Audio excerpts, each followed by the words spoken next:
प्रियंका गांधी, प्रियंका गांधी। मेरे साथ एक बार कहिए, हर हर नर्मदे, नर्मदा मैया की जय। सबसे पहले तो अपनी बहनों का और अपने भाइयों का स्वागत करना चाहती हूँ, जो इतने समय से इतनी कड़ी धूप में मेरा इंतजार कर रहे हैं। आप सबको बहुत बहुत धन्यवाद और इस सभा में आपका स्वागत। श्री जेपी अग्रवाल जी, श्री कमलनाथ जी, श्री दिग्विजय सिंह जी, श्री गोविंद सिंह जी, श्री विवेक तनखा जी, श्री राजमणि पटेल जी, श्री सुरेश पचौरी जी, श्री कांतिलाल भूरिया जी, श्री अरुण यादव जी, श्री अजय सिंह जी, श्री सत्यनारायण पटेल जी, नीलांशु चतुर्वेदी जी, संजय कपूर जी, जीतू पटवारी जी, जयवर्धन सिंह जी, यूथ कांग्रेस, महिला कांग्रेस, NSUI और सारे कांग्रेस के कार्यकर्ता और जितने भी उपस्थित नेतागण हैं जो मंच पे बैठे हैं, जिनका नाम मैं नहीं ले पाई, उन सबका इस सभा में बहुत बहुत स्वागत। यहाँ आज महाकौशल की पावन और क्रांतिकारी धरती पर खड़े होकर मुझे बहुत गर्व हो रहा है। इस धरती ने क्रांति दूत शंकर शाह जी और रघुनाथ शाह जी जैसे महापुरुष इस देश को दिए। आदि विद्रोही टांटिया भील जी जैसे क्रांतिकारी पैदा किया। इस धरती ने पंडित द्वारका प्रसाद मिश्र जी, सेठ गोविंद दास जी जैसे महापुरुष हमें दिए। इस धरती को, जैसे आपने कहा, संस्कार धानी कहा जाता है। यहाँ ऐसी महिलाएं पैदा हुई जो सत्य के लिए लड़ी, क्रांतिकारी थी और जिन्होंने इस धरती को और भी गर्वित किया। रानी दुर्गावती जी, रानी अहिल्याबाई, अवंतीबाई लोधी जी, ये उन्हीं की धरती है। आज मेरी बहनें इतनी बड़ी तादाद में यहाँ आई हैं, तो हम सब उनका आशीर्वाद मांगते हैं। और इस धरती ने देश भर में आदिवासी संस्कृति का झंडा बुलंद किया। इसीलिए आज यहाँ खड़े होकर हम आराध्य बड़ा देव जी को प्रणाम करते हैं और उनका भी आशीर्वाद मांगते हैं। देखिए, मध्य प्रदेश सिर्फ भारत का केंद्र नहीं है, भारत का दिल है, भारत की जान है। ये जो संस्कार धानी धरती है आपकी कहलाती जाती है। इसने साहित्य, संस्कृति और हमारी सभ्यता, हमारे संस्कार, इसने हमारे देश को दिए हैं। इन्हीं संस्कारों के आधार पर हमारा संविधान बना और ये जो आधुनिक भारत है, इन्हीं संस्कारों के आधार पर आगे बढ़ा। आज जब मैं नर्मदा पूजन करने गई तो मैं सोच रही थी कि यहाँ इस नर्मदा मैया से, इस धरती से सदियों से, शायद हजारों सालों से करोड़ों लोगों की आस्था जुड़ी हुई है। और क्या है ये आस्था जो हम सबको यहाँ लाती है? हम सब नर्मदा पूजन करते हैं। हमारे दिलों में वही भावना होती है जो भावना सदियों पहले उन लोगों में होती, उनके दिलों में होती होगी जो यहीं पर आके नर्मदा पूजन करते थे। मैं सोच रही थी कि ये जो आस्था होती है धर्म में, इस तरह की आस्था राजनीति में भी होनी चाहिए। इस तरह की आस्था नेताओं के दिलों में पब्लिक के प्रति, जनता के प्रति, देश प्रदेश के प्रति होनी चाहिए। और जिन्होंने हमारी स्वतंत्रता की लड़ाई लड़ी, मैं दावे के साथ कह सकती हूं कि उनके दिलों में इस तरह की आस्था थी। सब कुछ न्यौछावर करके, कभी कभी कुछ लोगों ने अपना जीवन दान दिया, कुछ लोगों ने अपने जितने भी घर थे, सब जितना भी उनके का धन था, सब कुछ दान दिया और हमारी स्वतंत्रता की लड़ाई में लड़े। तो वो तो इसलिए कर पाए क्योंकि उनके दिलों में एक आस्था थी, भारत के लिए, भारत की जनता के लिए, हमारी स्वतंत्रता के लिए, हमें आगे बढ़ाने के लिए। तो आज की राजनीति में वो आस्था क्यों नहीं है? ये कर्मकांड क्यों बन गया है कि चुनाव के समय आकर घोषणाएं हो जाती हैं, तमाम आपको वादे किए जाते हैं, लेकिन उन वादों में जो वादा करता है उसकी खुद की आस्था नहीं है, उसकी खुद का विश्वास नहीं होता, करके चले जाता है। चुनाव हो जाता है, चुनाव जीत भी जाते हैं बड़े बड़े वादे करके, घोषणाएं करके, लेकिन उसके बाद उनको पूरा करने की कोई कोशिश नहीं होती। तो आज यहाँ खड़े होकर, इस संस्कारधानी धरती पर खड़े होकर मैं आपको याद दिलाना चाहती हूँ एक पुरानी राजनीति की, जिसमें हमारे नेता जो कहते थे वो करके दिखाते थे, जिसमें हमारे नेता सब कुछ न्यौछावर करके आपके लिए दिन रात एक करते थे। आपकी सेवा सर्वोपरि होती थी उनके दिल में, उनके दिमाग में। और मैं कहना चाहती हूँ कि जो आपके साथ पिछले 18 सालों से हो रहा है वो गलत हो रहा है, क्योंकि आपका इस्तेमाल हो रहा है, शोषण हो रहा है। आपके सामने आकर तरह तरह के वादे, तरह तरह की घोषणाएं होती हैं और उनको पूरा नहीं किया जाता। धन बल को लेकर, धनादेश के बल पर जनादेश को कुचला जाता है। आपको याद है, यहाँ पिछले चुनाव में हमारी सरकार बनी थी, आपने बनाई थी, लेकिन जोड़ तोड़ करके, पैसे लगाकर, हर तरह की चीज़ों को करके भाजपा के नेताओं ने हमारी सरकार तोड़ी और अपनी सरकार बना दी। चलिए, भाजपा की सरकार बन गई, कुछ अच्छा करके दिखाते तो कम से कम कुछ फायदा होता आपका। लेकिन मुझे खुद ताज्जुब हुआ, आज मैं अपने नोट पढ़ रही थी यहाँ आने के लिए, भाषण देने के लिए, तो मैं पढ़ रही थी कि कितनी बेरोजगारी है, कि शिक्षा के कोई संस्थान नहीं खोले, महंगाई कितनी बढ़ गई है। और मुझे ताज्जुब हुआ ये पढ़ के कि 3 सालों में इन्होंने मात्र 21 सरकारी नौकरी दी हैं। तो मैंने अपने ऑफिस को फ़ोन किया, मैंने कहा ये गलत होगा, सही नहीं हो सकता ये आंकड़ा, इसको चेक करो, क्योंकि मैं मंच पे बोलूँगी तो गलत चीज़ नहीं बोलनी चाहिए मुझे। मैंने 3 बार ये आंकड़ा चेक कराया और 3 बार ये जवाब आया कि ये सही आंकड़ा है, कि 3 सालों में मात्र 21 नौकरियां दिलवाई हैं। ये किसकी सरकार है और कैसे चल रही है?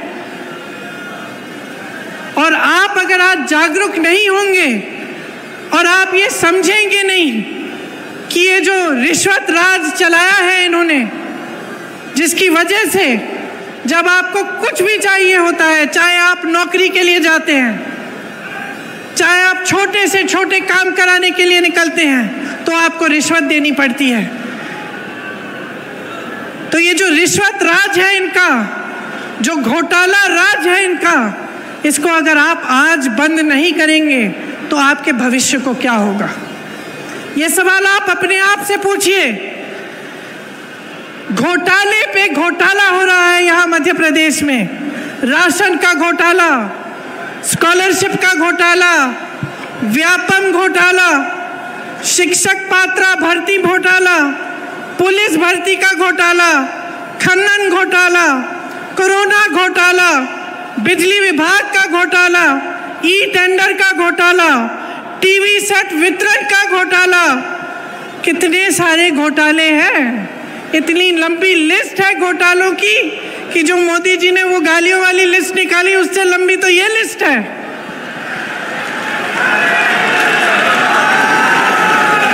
इन्होंने नर्मदा मैया को नहीं छोड़ा, खनन करा रहे हैं वहां, महाकाल के कॉरिडोर को नहीं छोड़ा। एक पुजारी जी है महाकाल के, मेरा उनसे संपर्क है, उन्होंने मुझे वीडियो भेजा कि तेज हवा चल रही है और जितनी इमारतें इन्होंने बनाई हैं सारी गिर रही हैं, क्योंकि उसमें भी घोटाला किया, उसमें भी किसी ने पैसे खाए हैं। तो कहाँ रुकेंगे ये लोग?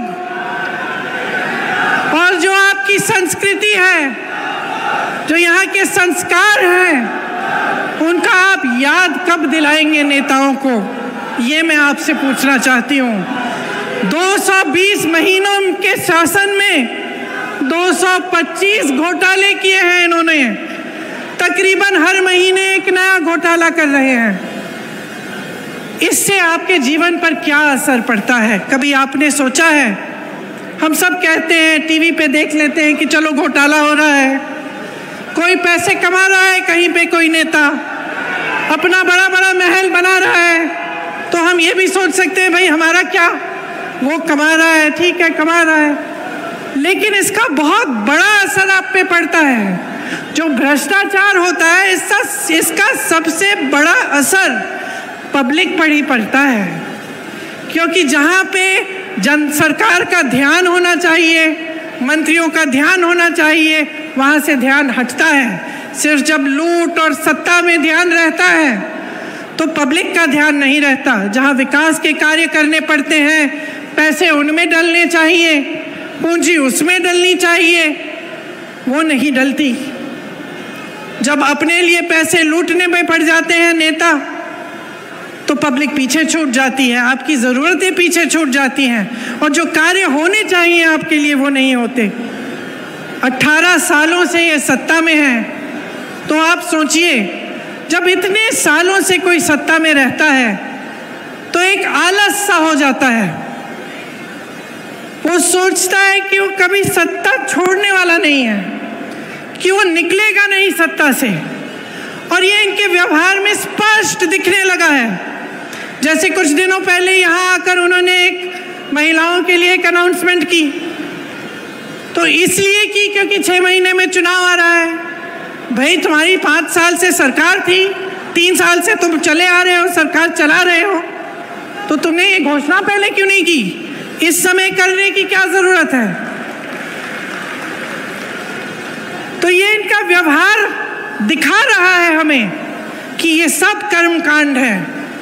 इनके दिलों में आपके लिए कोई आस्था नहीं है, कोई विश्वास नहीं है, अपनी ही बातों पर यहाँ आकर घोषणाएं करते हैं, उन्हें पूरा नहीं करते। बड़ी बड़ी बातें होती हैं, डबल इंजन, ट्रिपल इंजन की बातें होती हैं, बहुत देख लिए हमने डबल इंजन और ट्रिपल इंजन की सरकारें। हिमाचल में भी ये कहते थे, कर्नाटका में भी ये कहते थे, और जनता ने दिखा दिया इनको कि ये डबल इंजन की बातें बंद करो, ये दिखाओ, नहीं तो आपको हम निकाल देंगे। तो आज आपके प्रदेश में कमर तोड़ महंगाई है। मैं जानती हूँ, मेरी बहनें यहाँ बैठी हैं, कितना संघर्ष करती हैं आप। मैं जानती हूँ कि सुबह से शाम तक आप काम करती हैं, और मेरे भाइयों बुरा मत मानना, लेकिन मैं महिला हूँ, मैं कहूँगी कि महिलाएं थोड़ा आपसे ज़्यादा काम करती हैं,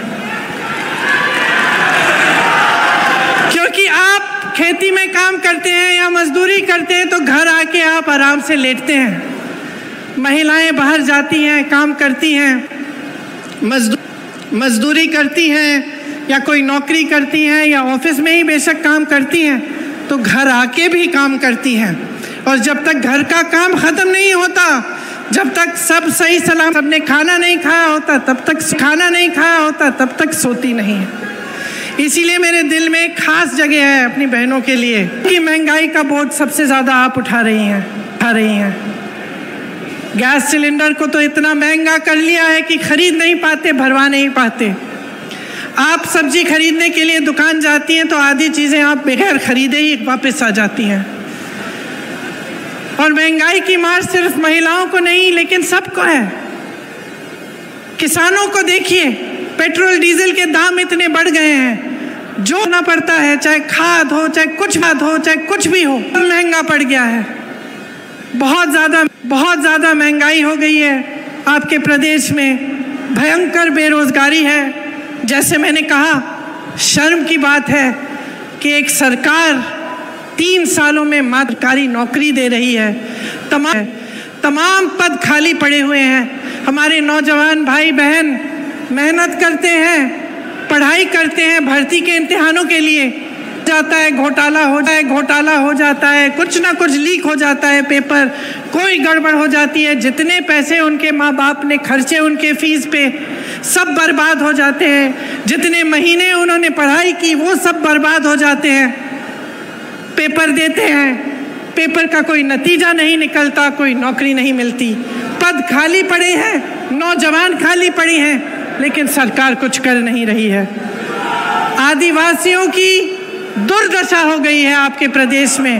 आपको याद होगा कि इंदिरा जी कितना काम करती थी आदिवासियों के लिए, पिछड़े वर्गों के लिए, और आज आपकी दुर्दशा है। अत्याचार बढ़ रहे हैं, चाहे बुजुर्गों पे, चाहे बच्चों पे, चाहे आदिवासियों पे, चाहे दलितों पे। तो तमाम जो जितने भी आंकड़े हैं, जो सब कुछ दिखा रहा है आपको, जो आप अपने अनुभव से आप देख रहे हैं अपने जीवन में, वो कुछ कह रहा है। और मीडिया, इश्तिहार, बड़े बड़े पोस्टर, बड़ी बड़ी होर्डिंग कुछ और कह रहे हैं। मुझे एक कहानी याद आई। एक किसान था, बहुत मेहनत करता था बेचारा, कड़ी धूप में जाकर खेती करता था। लेकिन उसकी एक आदत थी, सुबह निकलने से पहले छोटा सा पुराना टीवी था उसका, टीवी में वो खबर देख लेता था। तो एक दिन बड़ी धूप थी, खबर में आया कि बारिश आने वाली है। तो उसने कहा चलो आज सिंचाई नहीं करेंगे, आज तो खूब बारिश आएगी। निकला काम के लिए, पूरे दिन धूप रही, बारिश नहीं आई। उसने सोचा चलो खबर गलत होगी, कल सिंचाई कर लेंगे।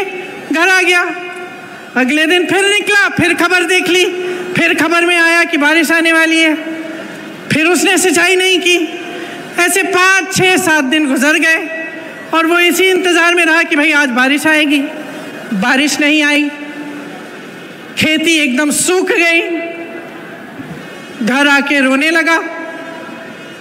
तो फिर रोने लगा, अपने गुरुजी के पास गया कि भाई मैं तो इंतज़ार कर रहा था, मेरा सारा खेत सूख गया, मैं क्या करूं?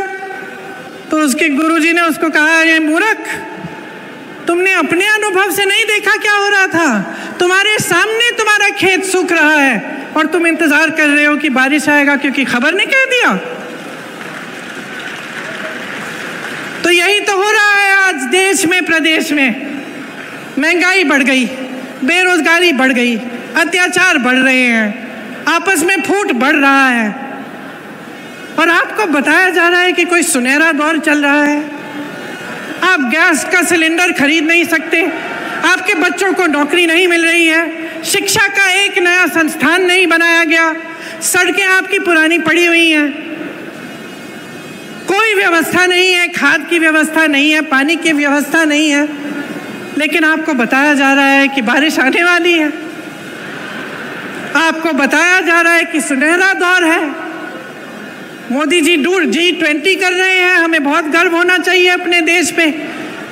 लेकिन आपके सामने, आपकी आंखों के सामने क्या हो रहा है, उसके प्रति आप जागरूक कब होंगे?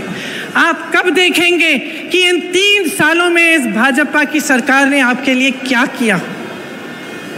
यहाँ पे जितने भी नौजवान हैं, हाथ उठा के मुझे बताओ कितनों को नौकरी मिली है। अगर उन 21 बच्चों में से एक है तो हाथ उठा लो भाई, उठाओ। नहीं मिली, नहीं मिली नौकरी किसी को? आप एक जना हाथ उठा के बता दे मुझे कि क्या आपका जीवन सुधरा है, 3 सालों में तरक्की हुई है आपकी। आप ये मुझे बता दीजिए कि महंगाई बढ़ी है कि घटी है? बड़ी है ना। किसान इस देश की रीढ़ की हड्डी है। ये देश किसानों ने बनाया है। ये जितने भी जवान यहाँ खड़े होते हैं, जो हमारी सरहद पे खड़े होकर हमारी रक्षा करते हैं, किसान के बेटे हैं। किसान के लिए सरकार ने कुछ नहीं किया। फसल का दाम नहीं मिलता, गेहूं, धान, सोयाबीन, सब्जियों का दाम नहीं मिलता। 4000 करोड़ का घोटाला तो इन्होंने अपने ओलावृष्टि के फसलों में, जब फसल बर्बाद हुई थी तो जो आपको मुआवजा मिलना था उसमें इन्होंने 4000 करोड़ का घोटाला कर डाला। किसान को मुआवजा नहीं मिला, इन्होंने फर्जी मुआवजे बांट दिए। तो देखिए, चाहे किसान हो, चाहे मेरी आदिवासी बहन भाई हो, जिनके खिलाफ अत्याचार बढ़ रहा है, जिनको कोंदो कुटकी और अन्य उपज का दाम नहीं मिलता, जिनको वन अधिकार नहीं मिलता, चाहे मेरी बहनें हो, चाहे प्रदेश के नौजवान हो, किसी के लिए कुछ नहीं हो रहा है। ये सरकार चली है तो घोटालों के लिए चली है, भ्रष्टाचार करने के लिए चली है। और जैसे हमने भाजपा के नेताओं को पूरे देश भर में देखा है, सत्ता के लिए कुछ भी कर डालेंगे। मुझे अफसोस है कि मध्य प्रदेश के हमारे भी कुछ ऐसे नेता थे जो सत्ता की वजह से छोड़ के चले गए, अपनी विचारधारा भूल गए। तो अब देखिए, आपके प्रदेश के मुख्यमंत्री घोषणावीर जी हैं। 18 सालों में इन्होंने 22,000 घोषणाएं की। अगर 22,000 नौकरियां ही दिलवा देते तो कुछ फायदा होता इनका, लेकिन इन्होंने कुछ नहीं किया। जितनी घोषणाएं की उनमें से 1% शायद पूरी होंगी। तो सच्चाई आपके सामने है। ये जबलपुर शहर है, आप सब जानते हैं। देश प्रदेश चलाने के लिए देखिए, एक विजन चाहिए होता है, एक नज़रिया होना चाहिए, एक इच्छा होनी चाहिए निर्माण करवाने की। इस शहर में जितने काम कराए गए थे, जो कांग्रेस की सरकारों ने कराए, वो एक नज़रिए के साथ कराए, आपके विकास को लाने के लिए। जवाहरलाल नेहरू जी, उन्होंने देश में IIT जैसे बड़े संस्थान बनाए। इंदिरा जी ने हरित क्रांति कराई। राजीव जी ने आधुनिक भारत के लिए काम किया। मनमोहन सिंह जी ने बहुत काम किया भारत को आगे बढ़ाने के लिए। एक नज़रिया था उनके दिल में, उनके मन में एक नज़रिया था कि देश को कैसे आगे बढ़ाना है। आज जो हम काम कर रहे हैं उसका 15-20 सालों में, 25 सालों में क्या असर पड़ेगा। तो जबलपुर एक ऐसी शहर है जो उस नज़रिए को लेकर उसका निर्माण हुआ। यहाँ पर ऑर्डिनेंस फैक्ट्रीज होती थी, आज बंद होने के कगार पे हैं। सरकारी कर्मचारियों का यहाँ पे बहुत सारे सरकारी कर्मचारी हैं, आर्मी के लोग हैं, रेलवेज में काम करने वाले लोग हैं, प्रबुद्ध जीव हैं बहुत सारे जबलपुर में। और आज देखिए कि आपके जबलपुर का क्या हाल है। सरकारी नौकरियां जो हैं उनका क्या हाल है। एक देखिए, सरकारी नौकरी इसलिए लोग लेते थे क्योंकि उनको लगता था कि कम से कम जीवन भर हम नौकरी करेंगे, उसके बाद हमारी कोई सिक्योरिटी होगी, सुरक्षा होगी, हमें पेंशन मिलेगा। आज ये स्थिति है कि पूरे देश भर में सरकारी कर्मचारी रो रहे हैं कि हमें पुराना पेंशन वापस दे दीजिए, हमें ये नया पेंशन नहीं चाहिए। और उनकी कहीं भी कोई सुनवाई नहीं है।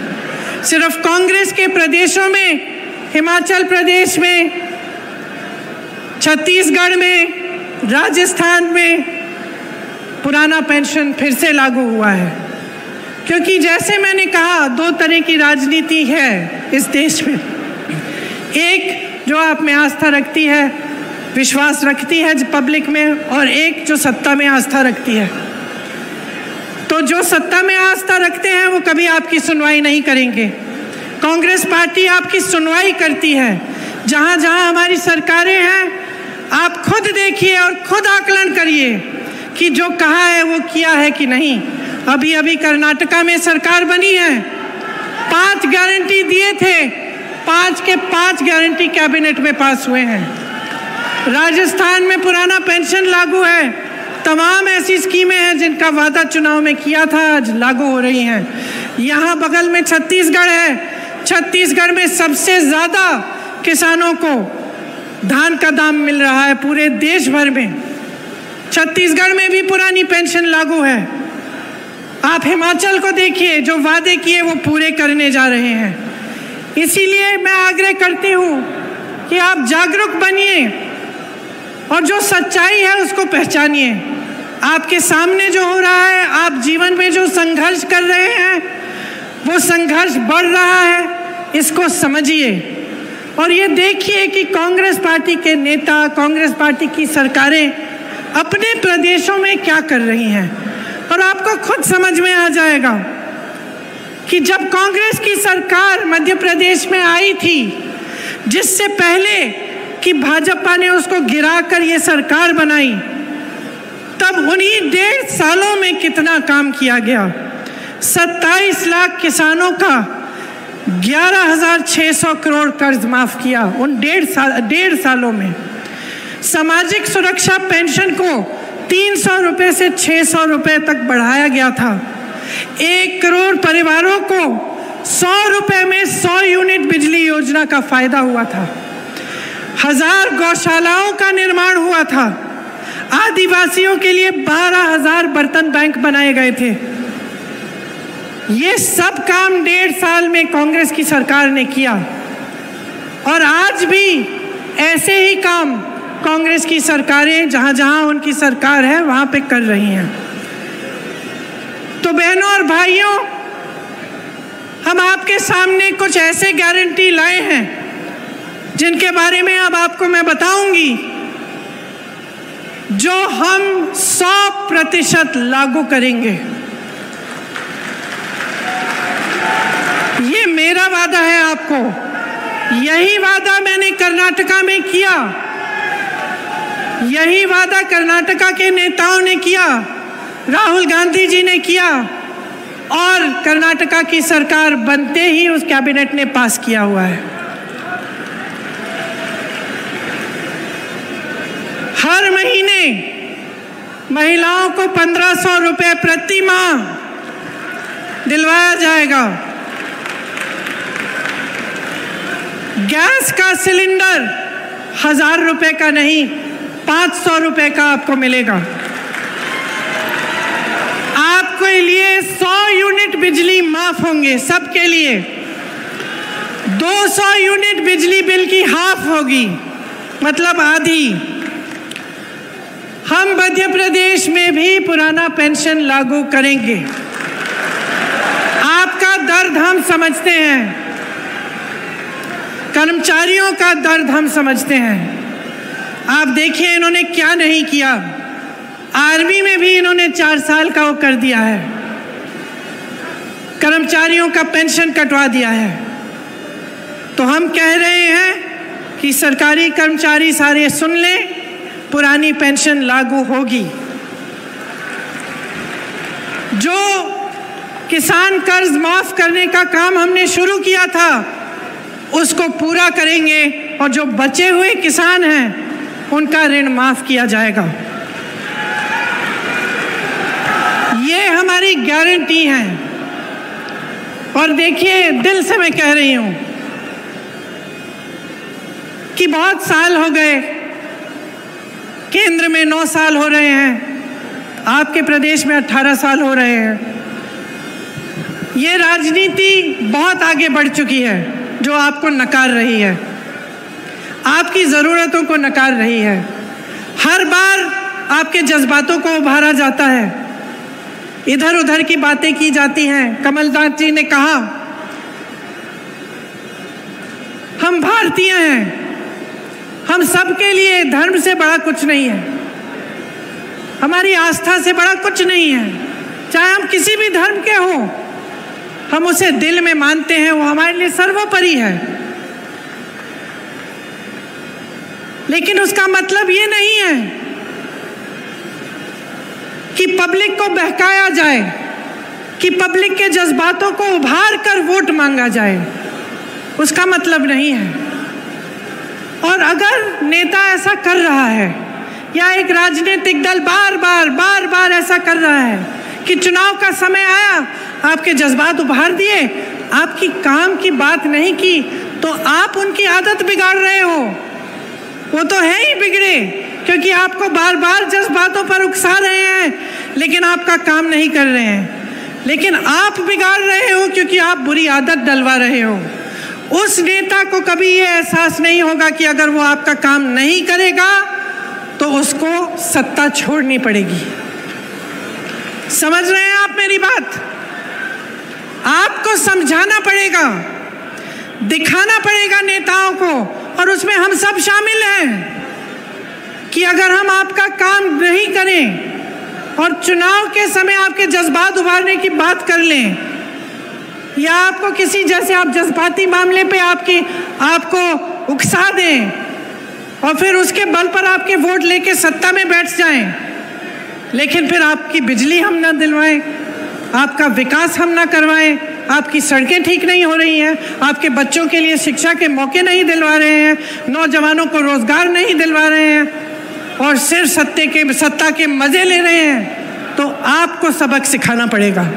तो मैं कहना चाह रही हूँ कि 18 साल हो चुके, 18 साल में आपने सब कुछ देख लिया। अगर किसी इंसान ने 18 साल में अपनी असलियत आपको नहीं दिखाई और आपको ये पता नहीं चला कि वो आपका काम नहीं करने वाले हैं, तो शायद कभी नहीं पता चलेगा। अब 18 सालों में आपने सब कुछ देख लिया, घोषणाएं देख ली, असलियत देख लिया, टीवी में विज्ञापन देख लिए, असलियत देख लिया, बड़ी बड़ी होर्डिंग देख लिए, बड़े बड़े इवेंट देख लिए और सच्चाई देख ली। तो अब आप तय करिए, बच्चों के भविष्य का निर्माण करना है कि नहीं? करना है कि नहीं? करना है। अपने देश प्रदेश को विकसित बनाना है कि नहीं?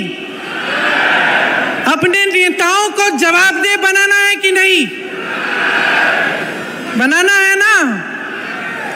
तो मन बना लीजिए, मन बना लीजिए। 6 महीनों में चुनाव है, 6 महीने हैं सोचने के लिए, समझने के लिए, और जो आपने 18 सालों में देखा है उसका आकलन करने के लिए 6 महीने हैं ये समझने के लिए, देखने के लिए कि कांग्रेस की सरकारें क्या कर रही हैं अपने प्रदेशों में।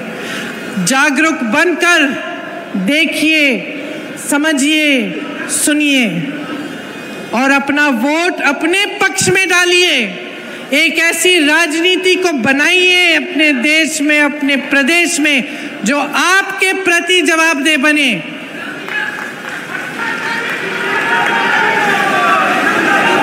बहुत हो गया ये भ्रष्टाचार, आपको गुमराह करने का बहुत काम हो गया।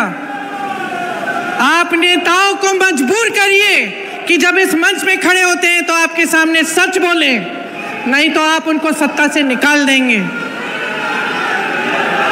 यही आग्रह है मेरा आपसे। और खामखा चुनाव की वजह से मैं यहां खड़े होकर किसी की आलोचना करने नहीं आई हूं, मैं सिर्फ आपको जागरूक करने आई हूं। मैं आपसे वोट मांगने नहीं आई हूं, मैं आपसे जागरूकता मांगने आई हूं, क्योंकि मैं जानती हूं कि कितने संघर्ष के साथ, कितनी मुसीबतों का सामना करके कितनी मुश्किल से निर्माण होता है। किसी चीज को बनाने में क्या नहीं लगता, खून पसीना लगता है। मेरे परिवार के सदस्यों ने खून दिया है इस देश को बनाने के लिए। तो मैं जानती हूं कि निर्माण में कितना संघर्ष है, और मैं जानती हूं कि सत्ता को भोगना कितना आसान है। मुझे दिखता है कि क्या हो रहा है, और मैं चाहती हूँ कि जो मुझे दिख रहा है वो आपको भी दिखे, सच्चाई दिखे, और सच्चाई के आधार पर, अपने भविष्य के आधार पर, अपने देश और अपनी देश के प्रति आस्था और भक्ति के आधार पर आप अपना वोट डालें। इसलिए आज हमारे प्रचार का, शायद हमारी प्रचार का शुरुआत है। मैं बहुत सौभाग्य की बात मानती हूँ कि ये शुरुआत नर्मदा मैया के तट पर हुआ।